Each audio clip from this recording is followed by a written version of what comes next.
Hello and welcome to the 84th episode of Redeeming the Time. I am your host, Jacob Wells. This is my dad, my co-host, Keith Eric Wells. Thank you for watching another episode, listen to another episode. If you'd like to contact us, you can contact us at redeemingthetimepod@gmail.com. How are you? Tired. It's like once we got back Friday. They got back from teen camp. How was it? How was camp? It was amazing. Who's the speaker? Dean Miller. He's a pastor of a church in Colorado, Front Range. So he's right on the Front Range of the Rockies, Front Range Baptist Church. So, okay, he was awesome. He really connected with the teens. He reminded me of Kurt Skelly. Okay. That type of demeanor and how he spoke to the teens. He was a masterful storyteller, and then he reeled it in. Yeah. So. Perfect camp speaker. And Wednesday night, he spoke about the crucifixion. I heard like Bill was vividly, and what he did for us, and the overall thought afterwards was, if he did all that for me, why am I not giving practically anything to him? And that was the heart of, I want to do something for him since he gave everything to me. So, yeah, and we went to the ER a few times, the urgent care a few times. People with shoulders, heads, spider bites. Yeah, I heard about spider bite. Brown recluse or something like that. Yeah. Your mom had that one time, which is very uncommon for this area. Yeah, that's a little scary. Well, good. Glad to have you guys all back. We just had, we're filming this on a Sunday. We normally get it done much earlier, but we had Pastor's Pals today. And how'd that go? Good. Little kids everywhere. Yeah, Josiah did a good job, and obviously Brent and Allison always do a wonderful, good turnout of volunteers. So. Did you get wet? Yeah, from here down, a little bit on the head. We were playing Duck, Duck, Goose with a wet sponge. So when whoever it was goose, you squeeze the water over their head. Very nice. Yeah. Who squeezed it? I think Graham, maybe? Somebody did. I forget. Sounds about right. Yeah.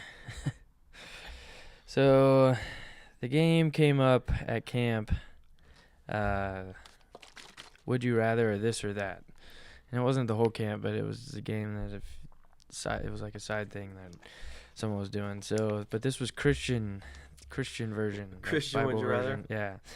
So you're just gonna have to tell me, would you this or that? All right, you can answer too along. All right, we'll wake ourselves up here with this. Would you this or that have the super strength of Samson or the wisdom of Solomon? Wisdom of Solomon. Wisdom of Solomon. Have to fight the giant Goliath or fight the Philistines? Would you rather be an army man against the Philistines or be David, basically? Oh, boy. I guess David. Go the 1v1? Yeah. Be forced to hide from a boss who's trying to kill you, or have raw sores cover your body? David and Saul. Boss trying to kill you? Or I think the boss trying to kill me versus sores all over my body. That's gross. Glean crop leftovers from a farmer's field, or make bricks of mud and straw? Glean on a field. Eat only homemade bread for over a year, or eat only vegetables and fruit for this foreseeable future? I don't know that one. What's that? What? It doesn't tell me what it's referencing. Bread for a year at my house, or I guess the Israelites, but that was more than a year. Or 40 years of eating manna. Or fruit, yeah. I think the bread for a year. I'm going bread. Yeah. Be forced to marry a monarch and live in a palace your whole life, or wander the desert for 40 years? That's a no-brainer there. Uh, Get luxury for your life. Yeah, that was a dumb one. I didn't read that one before. Deceive your father into giving you a sibling's blessing, or have your father believe you'd been killed by a wild animal. Joseph or Jacob? Yeah, I got you. So, well, Joseph didn't cause that. Yeah, his brothers did. His dad then just you were sold into slavery. We got to think about the whole story. Yeah, but then you become the king next to the king. You don't know that. But I do know. I know the story. Oh, man. I want to have the patience of Joseph. I want to 15 years of your life. Or living like Jacob did. be tricked by Laban if you want to go that way. But then have... I know the account, so I don't know. Oh. I would say Joseph because I know the outcome. Yeah. But Jacob would probably be the choice if you didn't know the outcome. Live through a famine or live through the 10 plagues of Egypt? That's like that game we play, worst case scenario. Well, if you're a Christian or an Israelite, I would take the plagues because they were still blessed through all of that. I don't know. Yeah, I'm not going to do that one. Eat a scroll or drink vinegar? Eat a scroll. Hide spies in your house or hide a baby from Pharaoh? Hide spies in my house.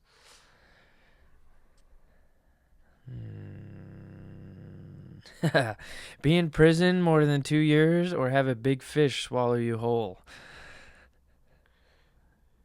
Well, okay, I think he was probably eaten all up with gastric acid, so I'd say prison for 2 years. Yeah. Versus being... It wasn't like the pure movie. Pure torture. It wasn't like the movie. VeggieTales movie. Yeah, it wasn't the VeggieTales movie. Yeah. Gospel singing angels in the tummy. Yeah. With lots of room. Yeah, with a whole ship in there. Yeah. Name all of the animals or build the ark? Name the animals. You just make up whatever you want. Those are funny. Yeah. That was some of them. All right. Those are good. Would you rather be stuck in the ark or lay on your side for 390 days? Ezekiel staying on his side for all that time. Is that right? It was Ezekiel? I think it was. He did some crazy stuff. Yeah. But the smell in that ark. Yeah, and you have to take care of the animals. He had to have gone numb to the smell. Yeah. Oh boy. I'd love to talk to Noah, and I know I will at some point, but how'd you because what do you think on that one? Yeah. I mean, he got up during the day. He didn't sleep. I sleep on my side every day. I'm a side sleeper, so yeah. I think I'm going ark. I don't know. I'm going side sleeper. I mean, he didn't stay there all day long. He had to get up. I don't remember that. Yeah, I'd probably go ark. Okay. Be a farmer. Okay, very good. Those are so stupid. See what you guys say. They're typically stupid. Yeah. Would you rather cut eat your a tongue, toenail or eat a toenail, or cut your tongue on a razor blade? There's one that's really bad that I heard. I still don't get queasy. Yeah. Some of those are just gross. It's just like pain or pain. And which pain do you... Yeah, which one would you rather endure? That's a messed up game. Yeah, it is. So I thought those were fun. All right, very good. Yeah. But other than that, you guys had good camp week? Yeah, I mean, the Guatemala crew got in much later than they were supposed to. Yeah. So let's run through that. See if you guys didn't hear this story. So they were supposed to leave Miami around 7 or 8 or 9, I don't know, somewhere around there, and get into Detroit at midnight, and then get to camp or the hotel by the camp at 3. Well, They got in a plane in Miami, and they said there was an oil issue, but they didn't say that until an hour after they were on the plane with no AC in Miami. Nice. Boiling, baking in that plane. And then they finally got off that, and then waited another waited another 2 hours basically to get on another plane. So they didn't even leave the airport till like 1 o'clock. Well, so they get on another airplane. Oh yeah. And it has like a flat tire, metal in the tire, something like that. So they made them get off the plane, change the tire. I'd like to see how that's done. But and then they got on the plane and off they go. So they didn't get in until 4. 4 in the morning, 3-hour bus to ride. Detroit. Yeah. So the crazy thing is he had a hotel room for him and near the camp, and they had to they let them check in at 8 in the morning to leave at 11. So they got 3 hours sleep.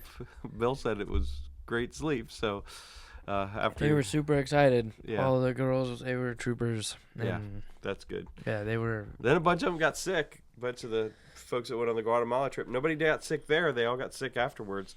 I'm not real sure there, but we're glad everyone's home. Man, am I glad everyone is home, because it's been a week. I hear people everywhere. I'm just praying that everything goes well. So let's get to it. We are in 2 Samuel.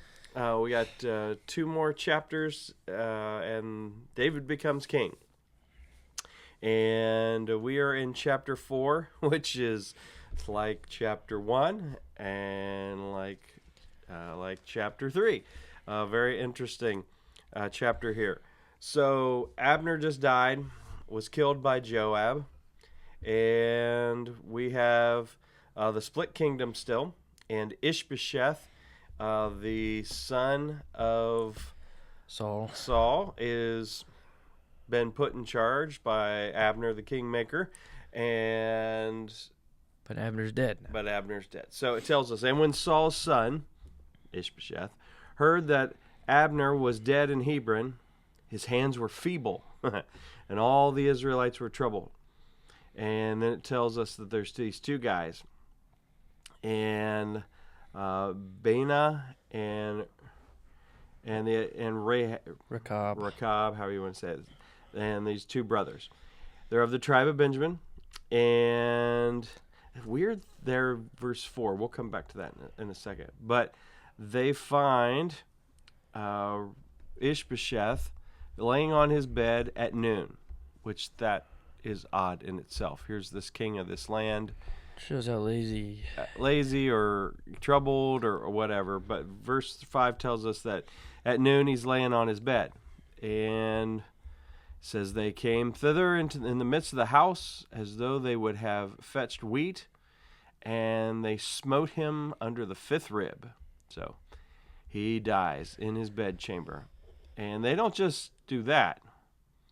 When they came into the house and he lay on the bedchamber, and they smote him, slew him, and beheaded him, and took his head, got them away through the plain all night. So we have this assassination, because he is king, and they have this assassination of Ish-Bosheth. Now, in the midst of this is a sort of a little prequel thing of what's going to happen in verse 4. And Jonathan, Saul's son, had a son that was lame of his feet. He was 5 years old when the tidings came of Saul and Jonathan out of Jezreel when they were killed, the last chapter of 1 Samuel. And his nurse took him up and fled, and it came to pass as she made haste to flee that he fell and became lame, and his name was Mephibosheth.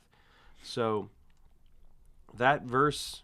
It's just thrown in there. Yeah, because later on that's going to be really important. Mephibosheth's going to just be this beautiful account of picture of God's forgiveness and grace, and David is used in that picture. But the first thing we have of these guys that, they want to be heroes. Just like the guy in 1 Samuel comes and tells him of David of Saul's death, and he thinks he's going to be the hero. He thinks he's he's killed him. And on this goes. That all these guys think they're going to be the hero by bringing David news that they killed someone. Well, go ahead. Oh, then in verse 9, and Daniel, Daniel, yeah, sure. And David answered Rechab and Benaiah his brother, the sons of Rimmon, and said unto them, As the Lord liveth, who hath redeemed my soul out of all the adversity? When one told me, saying, Behold, Saul is dead, thinking to have brought good tidings, I took hold of him, and slew him in Ziklag. Who thought that I would have given him a reward for his tidings? How much more when wicked men have slain a righteous person? And he goes on and saying, what makes you think that this is going to be different, basically? Yeah. You saw what happened when the king Saul was killed, and I answered this way. You just did the exact same thing with Saul's son. What makes you think that you're going to get a different reward? Because Abner's dead or something? Like what's going through your mind? So, for a wicked person, this might have been seen as a political move that was great, but for a righteous leader, David, once again, he stays consistent, and I don't think this is a show. I mean, we've seen this now consistently in David's life. It is a political move, though, as well, because if he's trying to join the nation together, and just like if he would not have mourned Abner, that he was not part of that murder that Joab did, which he wasn't, that would have tarnished and caused naysayers that were probably already out there.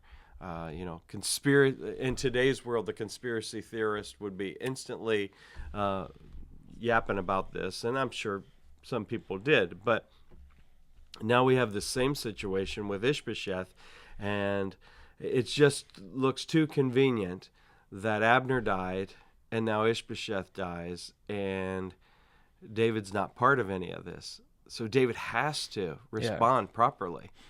I mean, if he doesn't, it looks like he caused this. And he doesn't just kill them, have them killed. I mean, verse 12, he commanded his young men, and they slew them, cut off their hands and their feet, and hanged them over the pool of Hebron. So, and then he took and he properly buries Ish-Bosheth's, the head of Ish-Bosheth. With Abner, yeah. So these outward symbols back then were clear signs of what is acceptable and what is not acceptable. And to warn people, you're putting heads on spikes and that kind of stuff. They were deterrents. You don't have a newspaper at this time. You don't have TVs and all that stuff. So these outward symbols were very important. They relayed messages for everyone to know, and that would be voiced everywhere. So, yeah, I think it's just we talked about it in chapter 1, but it's just interesting that there's a whole nother chapter with Ish-Bosheth where it was the exact same thing. So it shows I think it shows the consistency of David going into his kingship, but it's also like just because, like in the perspective of those two guys, like just because you do something that's heroic in your eyes for the wrong reason, or that's not in the end good, if you think it's good, that does not make it good. I don't know if I explained that very well, but like they thought they were doing the right thing. They thought they were doing. Did they? I think so. I think they thought they were going to get ahead by eliminating the enemy. Once again, they thought that David would reward them for taking care of an enemy and not leaving it in God's hands. That's my opinion. You see these guys consistently doing this, and David taking the high road and allowing God to deal with it. So that's my opinion on that. But did we discuss in the first chapter why David, like, does it say in the first chapter that David, like, spoke to the Lord about this? Or didn't we at least discuss that it was David doing it politically to not? I do. No, I definitely believe it's a political move as well. But I do think in this also he is being wise, allowing God to take care of it. I mean, he pretty much says that in verses 9 and 10. As the Lord liveth, who hath redeemed my soul out of all adversity. I don't need you to do this, guys. Yeah. Yeah. God would have taken care of this. The little wimpy Ish-Bosheth would have eventually, lost anyone that following him anyway, or whatever. So I guess God used the sin of two other guys twice to help David. It did help king. David. Sure. I mean, it took the two kings that were in the spot that he was supposed to be in, and obviously David responded in the right way of he took a bad thing, he still punished those people because they sinned, but it's still it got rid of a barrier from him and being king. I think King Saul was definitely the hand of God on that. The others, did it help David? Sure, it helped David, but I think to say that God allowed that, I would. My point of view would be they should not have done it, and God could have done that many other ways. Yeah. Other than these men taking matters into their own hand. The one with Saul was actual judgment against Saul for what he had been warned of God multiple times. Yeah, that his sons I think these two situations were different.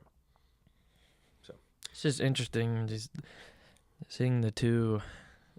It's within 4 chapters of it. Yeah, 3 it chapters. all falls in line. Yeah, it's crazy. Yep. All right. Well, next chapter, chapter 5, David actually becomes king, and this will be where we'll end our study on David. What do you want to do after? Well, I know some of you guys have asked about Revelation. We've talked about that. I'm willing to start that, but I'm not willing to start that until after we have the trip to Thailand in September, the mission trip. So I don't want to start it till after that, just because we'll be here, there, and everywhere, and time for studying that needs to be right. And then I also ask, do you guys want us to do the whole book, or do you want us to do? It's hard to do sections of that. The only section we could leave out, I think, would be not doing the 7 churches. Because if you want to hear that, go to the series. Yeah, I did a sermon series on that, but we could discuss it maybe in a condensed way. Just let us know what you think. We'd love to make a part of that. So until then, after chapter 5, we'll tread water on some different subjects. We'll find a 4-week subject that we can do, and then go from there. Maybe we can. I got an idea. You do? Yep, but I want to talk to you. Oh, off the air. Sorry. Yes. It'll be a surprise next week when we talk to you. 85 too, right? Yep. So that's crazy. Yeah, that's nuts. We have talked in front of mics to other people for 85 episodes for almost an hour each. Yeah, that's probably averaged at an hour. Yeah, each. And that's a lot of yakking. Why are people listening to us? Well, I don't know, but they're kind, and we thank you for listening and ask you to continue. So we're gonna move on to our next segment, Ask the Pastor. Segment, huh? Yeah, Okay. Ask the Pastor. Or Ask Dad for me. Boy. I just want to set up a scenario and just talk through this, because we've only been here for a day and a half since we got back, and half of that time I was a zombie. So you were asleep half that time. But I guess it was all day Friday as we were in the bus watching Hoodwinked. I showed him Hoodwinked. Yeah, that's a classic. So the way up there. Have you never seen that movie with your family?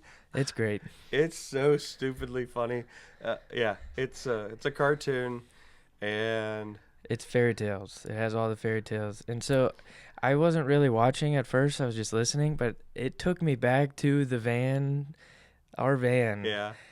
Just the noises, and I was like, I know exactly what's happening, and I have not seen this movie in 10 years. There's this really silly song in the middle of it.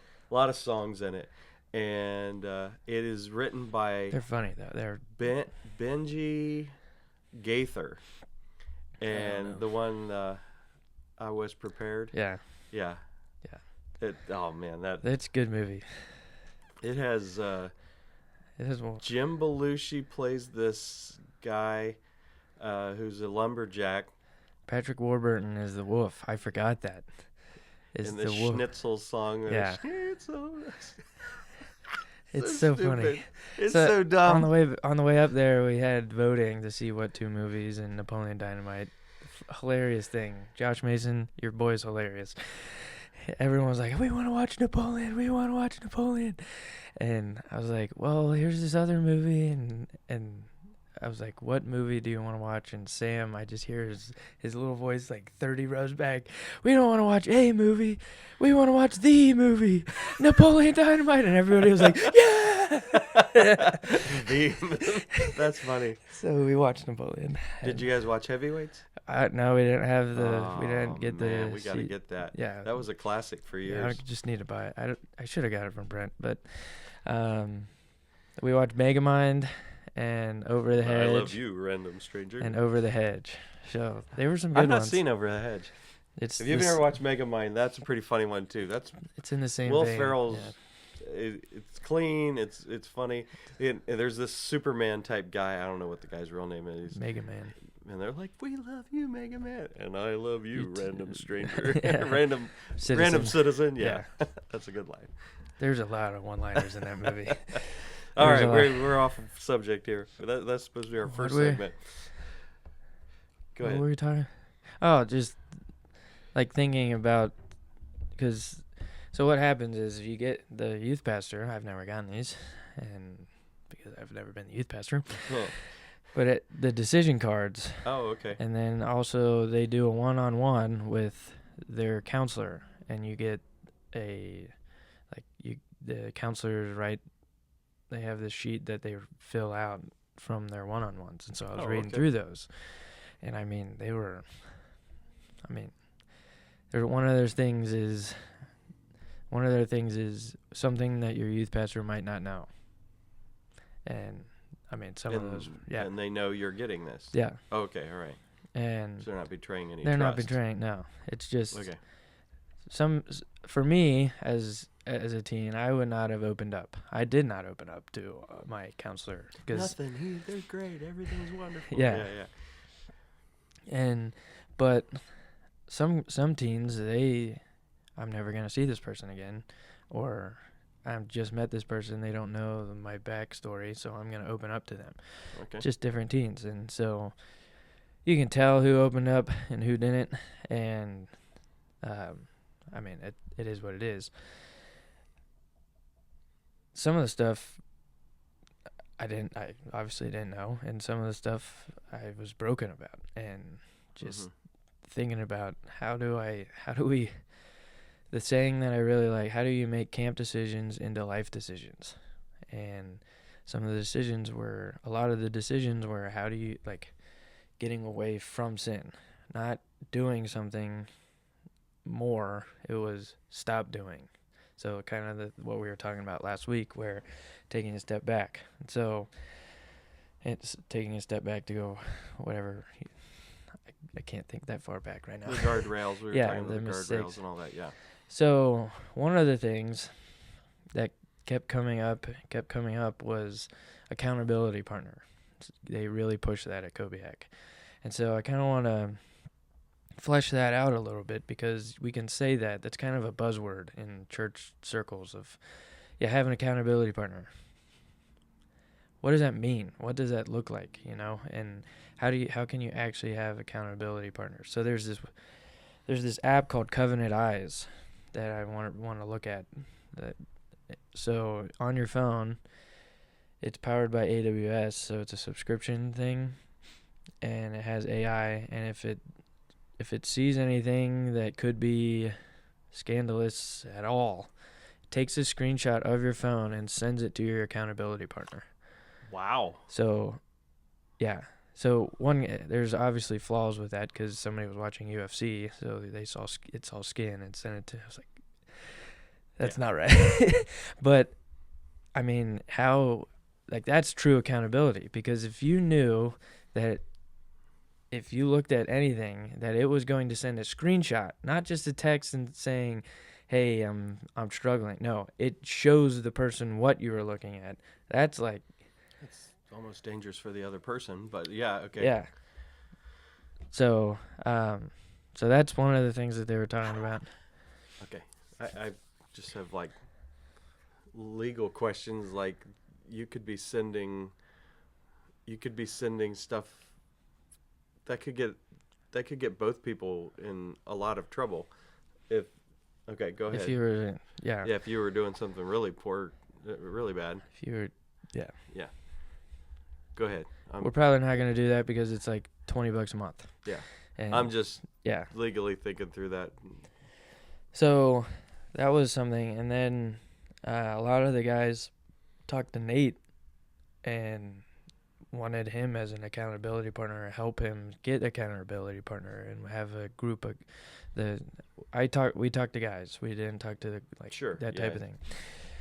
And so one thing that we're going to do, actually tonight, we're going to Flubs with the guys, and we're just going to hey, this is going to be something that we're going to do for every month, once a month. We're going to get together and we're going to mark it down. We're going to we're going to talk to each other and open up, because in my experience, and you can talk, I'll shut up after. I've had accountability partners, but after 3 months, it's like, it takes work, and you're tired of taking. Yeah. And I think that's the biggest thing, where you have to put your actions where your mouth is. Like, if you're saying you want an accountability partner, what are you signing up for? So how do you view an accountability partner? Yeah, I think I've not seen it work in anyone younger, unfortunately. I've seen it work in grown men. Obviously, it has to be the same gender. Yeah. And I would say, if it's anyone younger, it has to be in probably a larger group, and with the approval of the parents. Yeah. Because that's just a recipe for disaster. So those would be the instant, the bare minimum types of things there. The other thing is teens, I'd say even up through college students, there's a danger in that as well. If that relationship with that friend becomes, if they're not chosen wisely, then everything becomes then ammunition against that person. So, the frenemy type thoughts. So that has to be very careful. That's the whole danger of it. You have to be so vulnerable for it to work, but both people have to be. Yeah. It has to be a two-way street, like we were talking about last week. Yeah, there has to be someone that drives. Hopes that both people drive it, but there has to be someone that drives it. If not, then it just fizzles out, and it doesn't occur. And then the second thing is, with that, you have to be actually honest. I'm good. I didn't do anything. Yeah. Really? You asked the question, was there anything in this month that you've been struggling with? No. Okay, is that an honest answer? Yeah. I would argue that there is never, there's never been a month in my life where I've never not struggled at least with something with my eyes. Yeah. Sure. Yeah. I mean, it is what it is. So. Yeah. I mean, we are in a visual age where they intentionally drop things into everything that you do. Everything. Yeah, I mean, it could be the, what do they call those?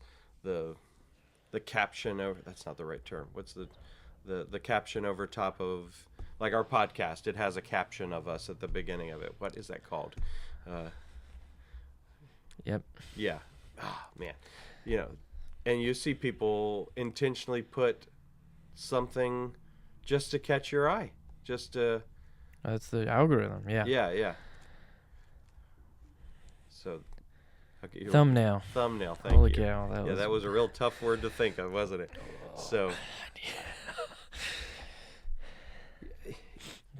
Yeah, accountability partners. I do think if you have someone in your life that can be that, and you feel comfortable, once you're married, obviously the main one is your spouse, but there are even things there that maybe you want to discuss with a friend, a guy, another guy. If it's a lady, another lady, and.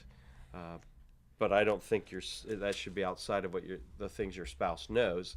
I think it's just something that they maybe also have an issue with, because these cycles of sin are real, and if you don't break them, if you don't have that cycle, you don't have a way to break that cycle, it's just going to continue to get worse, and you just ostracize yourself then from the rest of society, or you feel like you're a fake, and that hinders what the Lord's doing in your life.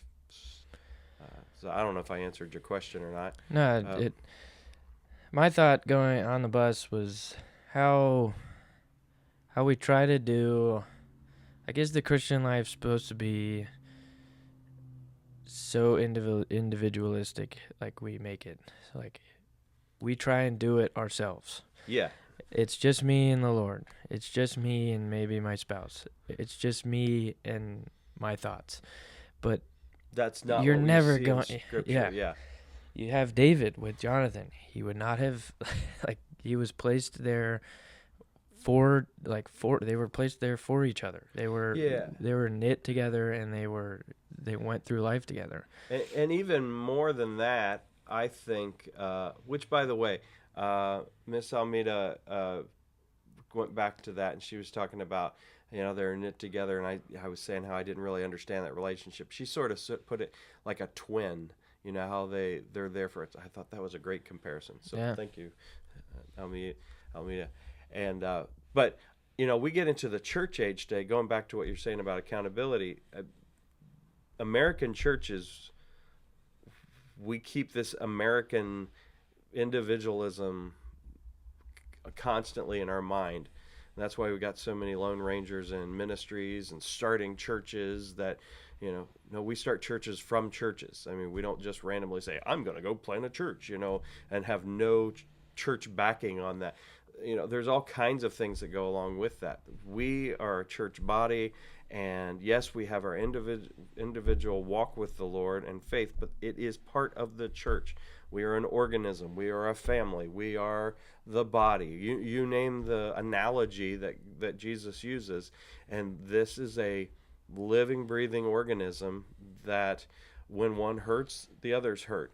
And we have to, if one's unhealthy, we all become unhealthy. So there is this connection that we have to be there for each other, and we have to see this. And when we see someone hurting, when we see someone that's heading in a path that we don't say, somebody should say something to them. No, you noticed it. You should go say something to them. You should be part of that. Or just talking about it to somebody else. That's a big one. Oh, that's even worse. Yeah. That's even worse. Yeah.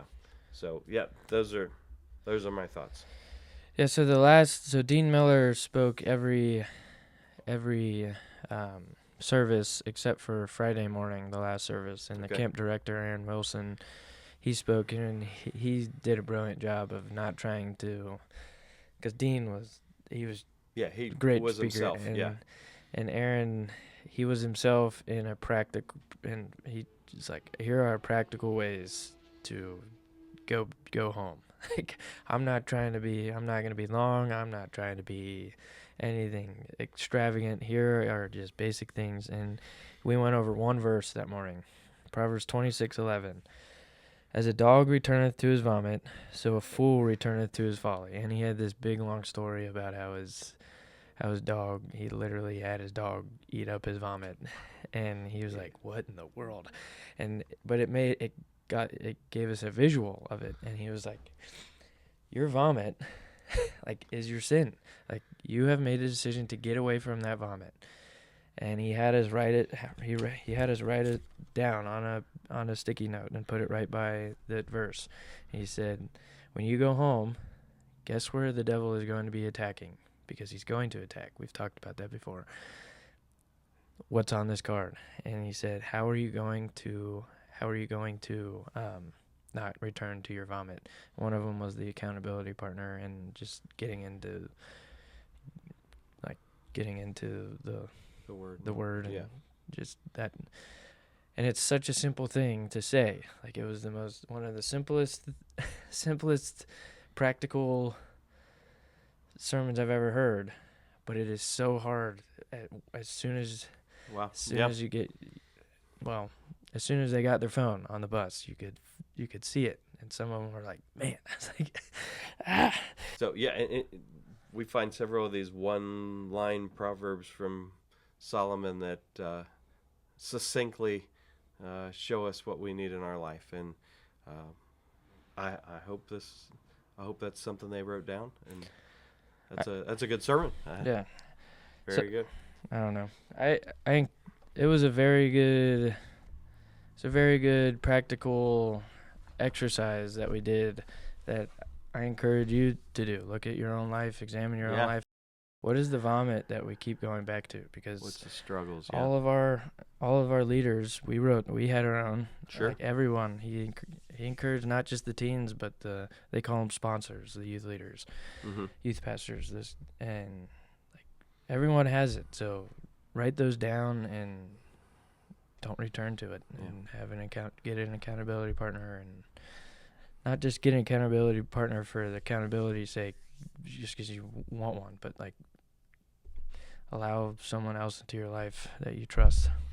For those of you watching, you might not know this, but this camp that they go to does not require the youth leaders to stay with the kids, and I just commend our youth leaders. They've always done that. They've always stayed with them and poured their lives into the kids, and it creates the connection. I mean, why go up there if we're not trying to build our own youth group, not to divide them and those types of things? So I appreciate you guys always willing to do that. And they're using their vacation time. It's I can remember back those days that I got to do that, and I loved it. It was great. So very good. All right. So the counselors that we had, so we're not in the cabins with them. So the counselors, I knew it was going to be a good week because they warn the counselors that we have, hey, this is friendship. Like, this is what they're going to like. They're going to want to be there. Yeah. And I talked to the counselors at the beginning. I was like, hey, I know you've been warned about us. We're not scary. We're on the same page. Like, we want to work together to get. And all of them were like, and I was like, this is what we want to do. This is like, get up early and do verses, that type of thing. And they were all on board. And I was like, this is going to be a good week. And at the end, they're like, we typically don't see the heart of the sponsors or the youth leaders. And they said it did not just encourage us, but it encouraged the entire camp staff. Cool. So it was very cool. Very good. Yeah. All right, we're getting all tore up here. Take us home. So Caleb Davis had this stupid. Caleb Davis, yeah, I don't hear this. It's not even a joke. He had this stupid argument that he brought up on the second breakfast, and it was like everyone was like, "You're sowing discord among the brethren," but I think actually, like, because everyone was in a group like talking and like they were arguing, but they was just being silly. Okay. So his argument was, okay, when you turn something righty-tighty, his argument was righty-tighty doesn't make any sense. because he thinks that when you go righty-tighty, you're actually going left. And so everybody was like, "No, dude, right. You start going right." And so it was just a whole argument. So he's saying like the bottom part's going left. That's what I tried to explain to him. It depends on where you think you start. And he was like, "No, dude, it's always." And I was like, "That's why we have counterclockwise and clockwise." So that's not even. That was the argument of the week. But he had other things like, if you cut your leg off, does it hurt? And Braxton was like, "Yeah, dude. Like, what are you? Why do people name their kids Will if they won't? Why do you bake cookies but cook bacon?" And then the classic, "Is water wet?" All right. And so it was just stupid stuff that was like the that. week, huh? So we were laughing about that. He's a sophomore this year. He's a junior. He'll be the junior this week. Here, he's been that tall since like 6th grade. And or he's something getting like bigger that. and bigger with football. Yeah. Very good. All right. Well, you guys have a wonderful week. We'll one more week in 2 Samuel, and he'll be king of the whole country. So that'll be great. Love you guys. Have a good week.